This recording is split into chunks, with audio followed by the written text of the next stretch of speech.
Well, a secret list of abusers and the mishandling of sexual assault allegations. A new report found leaders of the Southern Baptist Convention failed its members. CBS 17's Haley Fixler has been digging into this for us tonight, and she joins us live. Haley. Yeah, I spoke with the executive director here at the Baptist State Convention of North Carolina, as well as someone who's on the executive committee. I'm told that the names on that secret list of abusers will be released and that changes here locally will happen tomorrow. It's one of those things that people don't want to talk about, but it's reality.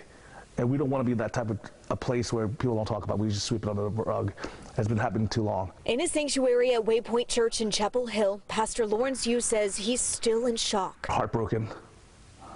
Devastated. It's shameful. He's one of the 86 members of the Southern Baptist Convention's executive committee. On Sunday, Guidepost Solutions released a 288-page report revealing convention leaders failed to adequately handle sexual abuse allegations. Real people's lives that were destroyed and harmed. The report noted that victims reported child molesters and other abusers, only to be met time and time again with resistance, stonewalling, and even outright hostility. There was even a secret running list of accused Baptist ministers to avoid being sued. Yu tells me he never saw the list. He knows releasing those names will be the start of progress. We know there's a cancer. We got to remove this cancer. There have been complaints as a whole against pastors and staff in North Carolina over the past few years, correct? Absolutely, yes. Todd Unziker hopes that never happens again.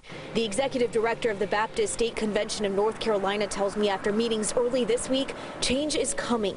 They're planning to implement the recommendations being made to strengthen their protocols. What we need to do is how do we not only get safer, but how do we care and report when sadly these events happen. Unziker says they will be sending out trauma and counseling resources to each of the 4,300 churches in the area. They'll be looking at training for pastors and church staff, and they will also be working with lawmakers to help strengthen the protections for victims of abuse. Live in Cary, Haley Fixler, CBS 17 News.